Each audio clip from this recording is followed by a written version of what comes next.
नमस्कार विद्यार्थी मित्रों। डॉक्टर बाबा साहब अम्बेडकर ओपन यूनिवर्सिटी के चैतन्य स्टूडियो से मैं डॉक्टर अर्चना पांडे आप सबका स्वागत करती हूँ। विद्यार्थी मित्रों, हम गणित के अध्यापन पर अपना व्याख्यान कर रहे हैं, जिसमें हम ES पेपर कोड 112 पे चर्चा कर रहे हैं। उसके यूनिट 2 पे हम चर्चा कर रहे थे अपने पिछले व्याख्यान में, जिसमें हमने गणित के स्वरूप के बारे में चर्चा की थी और हमने उसके माध्यम से गणित के रूल्स और प्रिंसिपल्स पर चर्चा की थी। तो आज के व्याख्यान को हम आगे बढ़ाते हैं और आज जो हमें पज़ल सॉल्विंग का है उस पर चर्चा करते हैं। जिस पर पिछले व्याख्यान में हमने चर्चा की थी उसको ही आज हम एक उदाहरण के माध्यम से चर्चा करेंगे। तो विद्यार्थी मित्रों, सर्वप्रथम हम देख लेते हैं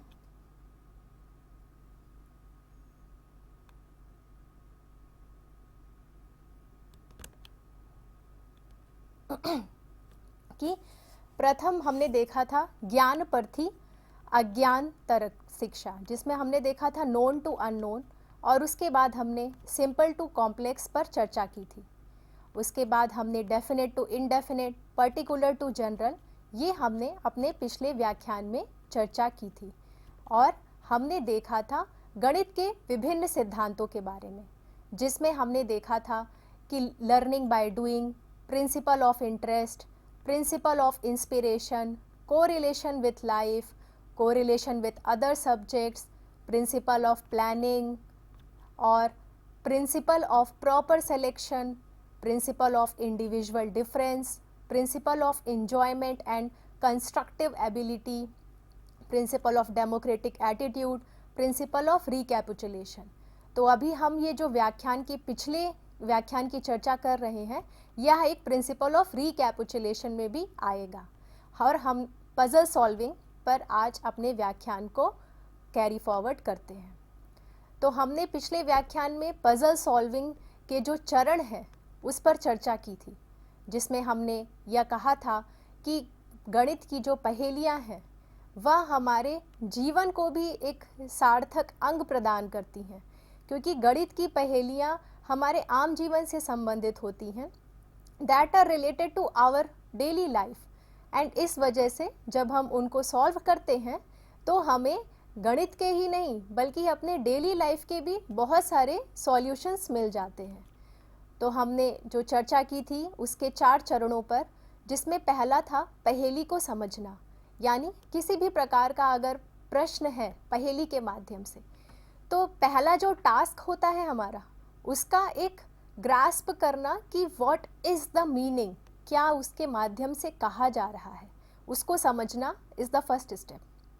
उसके बाद है गणितीय संबंधों का विश्लेषण करना। अब उसके बाद जब हमने उस पहेली को समझ लिया, तब हम उसके निटी ग्रिटीज़ के अंदर जाएंगे। हम देखेंगे कि क्या रिलेशन है वेरिएबल्स के बीच में और किस तरह से उसको डिफाइन किया गया है। और जो तीसरा चरण है, हम उस रिलेशनशिप को एक इक्वेशन के थ्रू उसको एक्सप्रेस करेंगे। और जो हमारा 4th स्टेप है, यानी पहेली का समाधान सुनिश्चित करना, उसमें हम उसको सॉल्व करते हैं with the help of various mathematical operations. तो अब जैसे यहाँ पर हम देख रहे हैं कि हमें एक एब्स्ट्रैक्ट सा एक फिगर दिख रहा है, जिसमें हमें यूनिवर्स दिख रहा है, हमें एक फिज़िक्स का फॉर्मूला दिख रहा है जिसमें E=mc² है, हमें बेसिक मैथमेटिकल शेप्स दिख रहे हैं जिसमें स्क्वायर है, क्यूबॉइड है, और एक हमें बल्ब दिख रहा है, यानी एक हमें यहाँ पर बल्ब भी दिख रहा है, यहाँ पर बेसिक जो पजल्स के होते हैं सॉल्व करने के क्यूब्स वो दिख रहे हैं। तो इसी तरीके से अगर यहाँ पर बोला जाए कि अगर कोई बोले कि डिफाइन करो कि यहाँ पर कितने इमेजेस हैं, explain how many images are there and what is the inter relationship between each image. तो अब यहाँ पर जो है, तो ये तो बहुत ही एब्स्ट्रैक्ट सा एक क्वेश्चन हो गया, क्योंकि यहाँ पर हमें मैथ्स भी दिख रहा है, बल्ब है, हमें फिज़िक्स भी दिख रहा है, हमें लाइफ साइंस भी दिख रहा है, हमें यहाँ पर यूनिवर्स का एक सोलर सिस्टम के भी स्ट्रक्चर दिख रहे हैं, हमें यहाँ पर क्यूबॉइड भी दिख रहा है, स्प्रिंग भी दिख रहा है, तो फिर हम इसको क्लियरली डिफाइन नहीं कर सकते कि क्या क्या चीज़ है हमें, जो एक एक स्पेशली एक सब्जेक्ट के बारे में कुछ नहीं मेंशन है, यहाँ पर सारे सब्जेक्ट का एक कॉम्पोजिशन है। तो इसी तरह से जब हम पज़ल को सॉल्व करते हैं, तो पज़ल को सॉल्व करने के लिए भी हमारी एक अंडरस्टैंडिंग जो हो वो broader understanding, we should have the broader understanding while solving puzzles related to mathematical problem. हमारे पास पज़ल को सॉल्व करने के लिए एक ब्रॉडर अंडरस्टैंडिंग होनी चाहिए, जिसको क्रिटिकल थिंकिंग भी हम कहते हैं, कि वो एक होनी ही चाहिए। तो अब हम दूसरा उदाहरण देखते हैं जो हम पहेली के माध्यम से सुलझा सकते हैं। जैसे यहाँ पर एक उदाहरण दिया है, माँ की उम्र बेटी की वर्तमान उम्र से 3 गुना है। यदि 5 वर्ष पहले माँ की उम्र बेटी की उम्र के 4 गुना थी, तो प्रत्येक का वर्तमान ज्ञात करना है।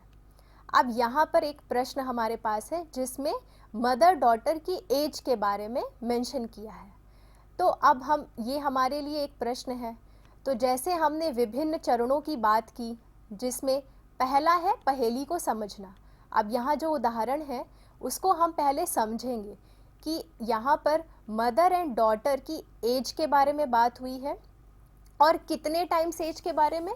यहाँ पर प्रेजेंट जो एज का डिफरेंस है वो 3 इयर्स का है, और यहाँ पर फिर ये भी मेंशन है कि 5 साल पहले यानी 5 इयर्स बिफोर जो था, तो उसमें एज का डिफरेंस था 4 टाइम्स एज का डिफरेंस था।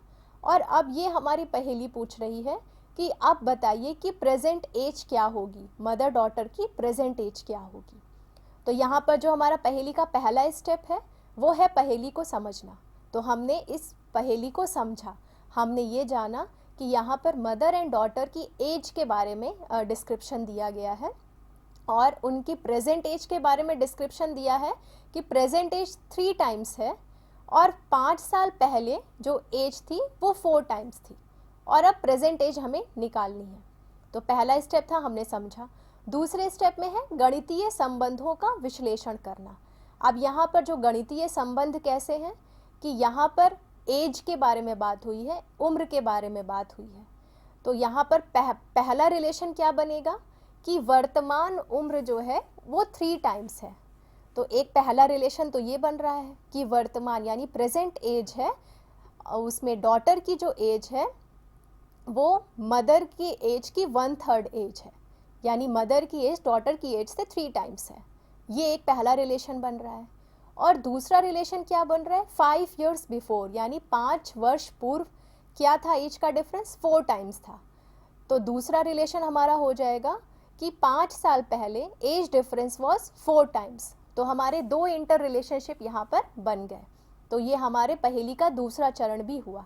अब तीसरा चरण है गणितीय संरचना बनाना, यानी अब हम इसके थ्रू इक्वेशंस जो फॉर्म करते हैं, यानी मैथमेटिकल इक्वेशन जो हमारी बनेगी। और ये एक ही डॉटर की एज 3 टाइम्स है मदर की एज 3 टाइम्स है डॉटर की एज से, और डॉटर की एज 1/4 है 5 साल पहले की मदर की एज से। तो ये हमारी 2 इक्वेशन फॉर्म होगी वहाँ पर।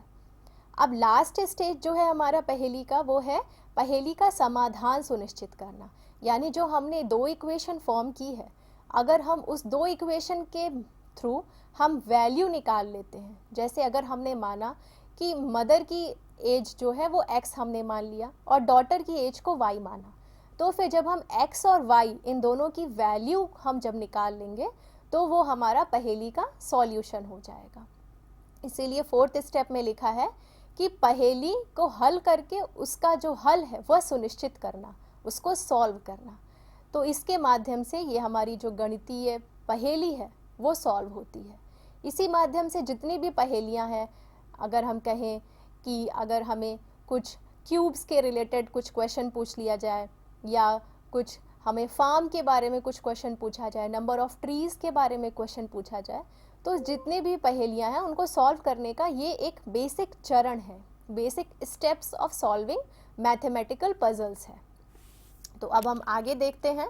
ये हमने 2 उदाहरण के माध्यम से पहेलियों को हल करना देखा। अब आगे देखते हैं पहेली सुलझाने के चरणों का क्या महत्व है। यानी हमने अभी पहेली के बारे में चर्चा की, पहेली को समझने के हमने 4 चरणों पर चर्चा की और उन चरणों को एक एक चरण को उदाहरण के माध्यम से हमने समझा। अब हम आगे यहाँ चर्चा करेंगे कि पहेली जो सुलझाने के चरण हैं उनका क्या महत्व है। तो सबसे पहला महत्व तो यह है कि ये किसी भी जो पहेली है, जो प्रश्न है, उसको छोटे छोटे भागों में डिवाइड करती है। और जब छोटे छोटे भागों में वो डिवाइड हो रहा है तो हमें एक डायरेक्शन मिल रहा है कि हमें किस डायरेक्शन में प्रोसीड करना है। तो हम यहाँ पे पढ़ते हैं, यदि कोई छात्र पहेली सुलझाने में कमज़ोर है तो शिक्षक यह पता लगा सकते हैं कि वह किस स्तर पर गलतियाँ कर रहा है। यानी एक शिक्षक के लिए क्लास में, कक्षा में पहेली पूछना इसलिए भी आवश्यक है क्योंकि पहेली के माध्यम से वह अपने कक्षा के छात्रों का एक बौद्धिक स्तर का एक मेजरमेंट कर सकता है कि जो छात्र हैं वह कहाँ पर उनको दिक्कत आ रही है। क्या वो प्रथम चरण में उनको दिक्कत फेस हो रही है या दूसरे चरण में, यानी पहेली को समझ ही नहीं पा रहे हैं, या वह एक रिलेशनशिप बनाने में उन्हें दिक्कत हो रही है, या उसका जो एक हल सुनिश्चित करने में दिक्कत हो रही है। तो इसके माध्यम से वो ये लेवल को डिफाइन कर सकते हैं शिक्षक कि छात्र उनका किस स्तर पर गलती कर रहा है। और जब अगर वो इस चीज़ के बारे में पता लगा लें कि किस लेवल पे स्टूडेंट्स उसके हैं जो गलती कर रहे हैं, तो उसके लिए टारगेटेड वे में उनको टीच करना पॉसिबल होता है। टारगेटेड अप्रोच के माध्यम से वो अपने स्टूडेंट्स की जो प्रॉब्लम है उसको टैकल कर सकते हैं। और ये भी है कि विशेष प्रोत्साहन देकर उनकी कमज़ोरी को दूर कर सकते हैं, क्योंकि अगर उन्हें प्रॉपर मोटिवेशन मिले टारगेटेड अप्रोच के थ्रू, अगर उनको मोटिवेट करके उनकी एक स्पेसिफिक प्रॉब्लम को टैकल किया जाए तो फिर स्टूडेंट्स कैन डू बेटर। और टीचर के लिए भी ये एक अच्छा एक अप्रोच होगा अपने स्टूडेंट्स की प्रॉब्लम को सॉल्व करने का। और ये एक इस वजह से ऐसा है कि पहेली के जो चरण हैं उनका एक इम्पॉर्टेंस बहुत ज़्यादा बढ़ जाता है। यदि कोई छात्र पहेली सुलझाने की तकनीक जानता है तो वह अपनी कमजोरी को स्वयं ही आत्मसात कर सकता है।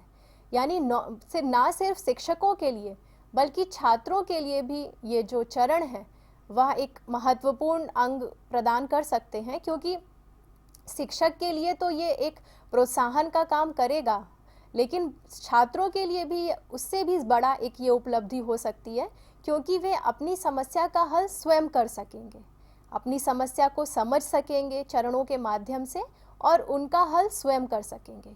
और आगे अगर इसी प्रकार की और भी पहेलियाँ उनके समक्ष आती है तो वो उसका हल भी सुनिश्चित कर सकते हैं। तो इस वजह से ये जो पहेली सुलझाने के जो चरण हैं उनकी एक जो है अहम भूमिका हो जाती है। जैसे यहाँ पर हम देख रहे हैं कि एक हमें चित्र है, तो यहाँ पर उसके जो ब्रेन है उसमें जो सॉल्विंग पजल्स होते हैं उसके बारे में मेंशन किया गया है। तो इसी प्रकार जो एक हम पहेली का जब हल करते हैं तो वो इसी प्रकार का एक क्रिटिकल थिंकिंग और डिसीजन मेकिंग पावर ये एक स्टूडेंट्स को प्रोवाइड कराती है।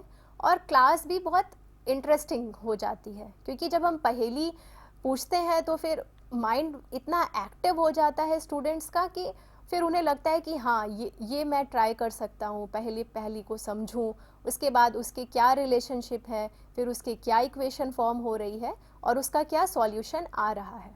तो इसके बेसिस पे एक मोटिवेशन, एक प्रिंसिपल ऑफ इंटरेस्ट जिसके बारे में हमने चर्चा की, वो भी एक डेवलप होता है। अब हम आगे चर्चा करते हैं विद्यार्थियों की पहेली सुलझाने की शक्ति कैसे विकसित की जा सकती है। तो अभी आज के व्याख्यान में हमने यह चर्चा की कि पहेली को सुलझाना क्यों आवश्यक है, पहेली को सुलझाने के क्या चरण हैं, 4 चरणों के बारे में हमने चर्चा की और एक उदाहरण के माध्यम से भी देखा कि किस प्रकार हम पहेली को हल कर सकते हैं। उसके बाद हमने यह भी चर्चा की कि जो एक स्टेप्स हैं, जो पहेली को सॉल्व करने के जो विभिन्न चरण हैं उनकी क्या इम्पोर्टेंस है, वो हमने चर्चा की। तो अब हम देखते हैं कि पहेली सुलझाने की ये जो सोच है ये कैसे विकसित की जा सकती है। तो विद्यार्थी मित्रों, उसमें है पहेलियों को नियमित रूप से हल करना, यानी अगर हम पजल सॉल्विंग डेली बेसिस पे करें या फिर अल्टरनेट डेज पे करें, एक दिन पे करें, तो उससे क्या होगा कि स्टूडेंट्स को उसके बारे में अवेयरनेस रहेगी, एक इंटरेस्ट डेवलप होगा और वो नई नई पहेलियों के साथ, नए नए क्वेश्चंस के साथ डील करना सीखेंगे। उन्हें क्योंकि टाइम अगर हम देंगे पहेलियों को तो स्टूडेंट्स में भी एक अंडरस्टैंडिंग डेवलप होगी, वे अपने लेवल्स को आइडेंटिफाई कर पाएंगे कि किस लेवल पे वे गलतियां कर रहे हैं। दूसरा है पहेलियों के समाधान की खोज करने के लिए वो हमेशा इंक्विजिटिव रहेंगे, उनके अंदर एक जिज्ञासा रहेगी कि हाँ मैं ये पहेली का हल करूं, और अपनी गलतियों से सीख भी उन्हें मिलेगी। तो इस माध्यम से, पहेली के माध्यम से स्टूडेंट्स में ये एबिलिटीज़ डेवलप हो पाएंगी कि they can not only identify their mistake but they can also solve their problem. अपने इस प्रॉब्लम को भी वो सॉल्व कर पाएंगे, डेली बेसिस पे वो प्रॉब्लम्स के साथ डील करना सीखेंगे, उसके स्पेसिफिक सॉल्यूशन तक आएंगे। तो इस वजह से जो पहेली है, ये जो एक शक्ति है पहेली को सुलझाने की, ये एक कक्षा में विकसित की जा सकती है। तो हमने आज के यह जो चर्चा है उसमें हमने देखा कि पहेलियों के माध्यम से किस प्रकार न केवल टीचर बल्कि स्टूडेंट भी अपनी कमियों को दूर कर सकते हैं।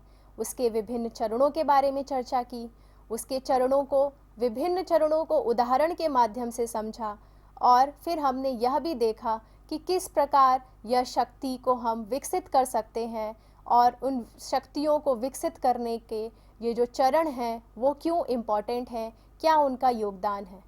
तो विद्यार्थी मित्रों, आज का ये जो लेक्चर सीरीज़ है वो हम यहीं समाप्त करते हैं और अगले लेक्चर में हम यूनिट 2 के नेक्स्ट पार्ट पर डिस्कशन करेंगे। धन्यवाद।